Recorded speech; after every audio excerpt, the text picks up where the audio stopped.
ನಮಸ್ಕಾರ ಅಮ್ಮ, ನನ್ನ ಹೆಸರು ರಾಜು ಅಂತ. ನಮಸ್ಕಾರ ಸರ್. ನಾನು ಕೆಲವು ಪ್ರಶ್ನೆಗಳನ್ನ ಕೇಳ್ತೀನಿ, ಉತ್ತರ ಕೊಡಿ. ಆಯ್ತು ಸರ್, ಕೇಳಿ.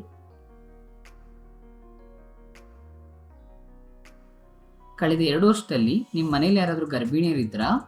ಹೌದು ಸರ್, ನಾನೇ ಗರ್ಭಿಣಿ ಆಗಿದ್ದೆ. ಹೌದಮ್ಮ. ಕಳೆದ 2 ವರ್ಷದಲ್ಲಿ ನೀವು ಎಷ್ಟು ಸಾರಿ ಗರ್ಭಿಣಿ ಆಗಿದ್ರಿ? 2 ಸಾರಿ ಗರ್ಭಿಣಿ ಆಗಿದ್ದೆ ಸರ್.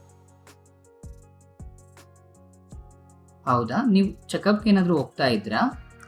ಹೌದು ಸರ್, ಹೋಗ್ತಾ ಇದ್ದೆ.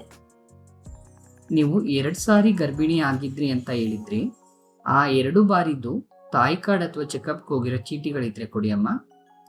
ಆಯ್ತು ಸರ್, ಕೊಡ್ತೀನಿ.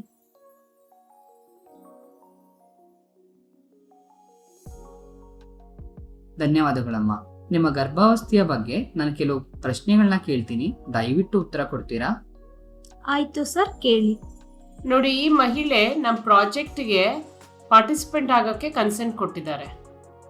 ನೀವು 2 ತಾಯಿ ಕಾರ್ಡಲ್ಲಿ LMPನ ಚೆಕ್ ಮಾಡಿ ನಮ್ಮ ಪ್ರಾಜೆಕ್ಟ್ ಡೇಟ್ ರೇಂಜಲ್ಲಿ ಬರುತ್ತಾ ಅಂತ ರೆಕಾರ್ಡ್ ಮಾಡಬೇಕಾಗುತ್ತೆ.